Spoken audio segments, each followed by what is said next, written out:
Headquarters is Tucker Bounds, McCain national spokesman. And Tucker, first of all, here's what John McCain said today while drawing a contrast with Obama. Watch. That's the problem with Senator Obama's approach to our economy. He's more interested in controlling wealth than in creating it, in redistributing money instead of spreading opportunity. Now, Tucker, here's what Sarah Palin said to the New Yorker magazine this summer about the levies the state of Alaska imposes on oil companies in her state. Quote, "We're set up unlike other states in the union where it's collectively our Alaskans own the resources, so we share in the wealth when the development of these resources occurs." Is Sarah Palin a socialist because she wants to share the wealth?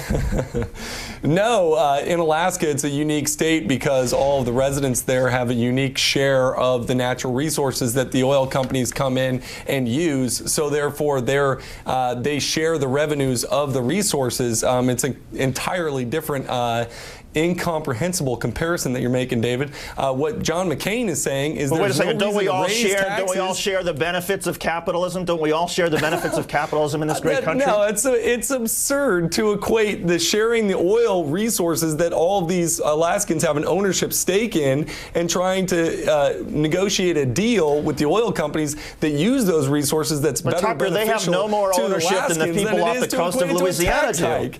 No, that's Tucker, absurd. they have no Come more on, David. ownership than the people off the coast of Louisiana. All right, let's try another one.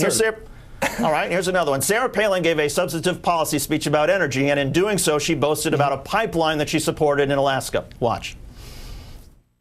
When the last section of pipe is laid and its valves are open, that gas line will lead America one step farther away from reliance on foreign energy. Tucker, never mind when the last section of pipe will be laid. When will the first section be laid? Well, it is a negotiation that was put forth, and there was an agreement on all sides, and we're moving towards a time when that pipeline will come to be. It's a $40 billion infrastructure project that took 30 years to get up to the negotiation point where she came and sealed the deal in the course of several months, a little more than a year, I believe, and brought all parties together to a principal agreement that is very beneficial to the lower 48 in our ability to get natural gas from Alaska and enable us to better use our domestic resources of energy. So I think that it's something that's coming to be soon, but also is something that is a serious credential that a vice presidential candidate can come to the White House and say, look, I am an experienced reformer on these issues. Energy being a key issue is something that she brings to the table. And I think, frankly, her touting that experience and that credential is very appropriate. Well, here's what Sarah Palin's office website says about the Trans-Canada application. Quote, in its proposal, construction of the pipeline would begin in 2015. That's 7 years from now. Sure. And here's what the Anchorage Daily News said this summer about the agreement that you mentioned. Quote, it is not a construction contract and does not guarantee a pipeline will be built. Your reaction? It is a pipeline that will be built. This is an agreement that all sides came together on to agree to begin building the biggest infrastructural project in North American history. It is something that governor after governor after governor failed to do, and she delivered on. If you're going to start ripping away reasonable credentials from Governor Palin, I think we should start talking about Barack Obama's record. Barack Obama has touted passing bills that he did not even vote on. Barack Obama has touted middle income tax cuts that he has never proposed or supported.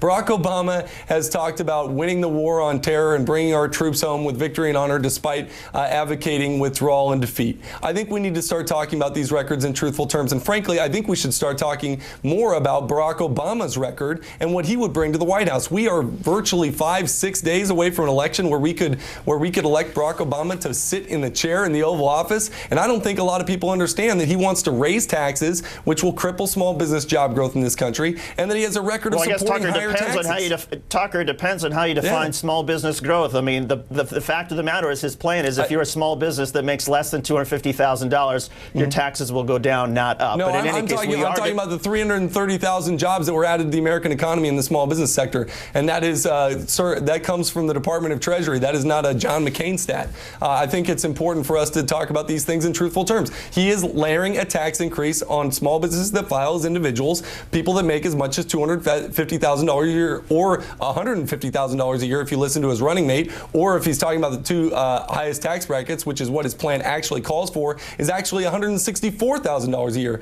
So I think if we talk about these things in honest terms, let's talk about a business tax increase, which is what he supports. Let's do this. Why don't you and I agree right now? We'll have that conversation. Let's have that conversation tomorrow at this very same time, and we look forward to it. I think we should do that, David. I all right, it's a deal. Agree. Tucker Bounds, we appreciate it as always, and we look forward to seeing you at this time tomorrow.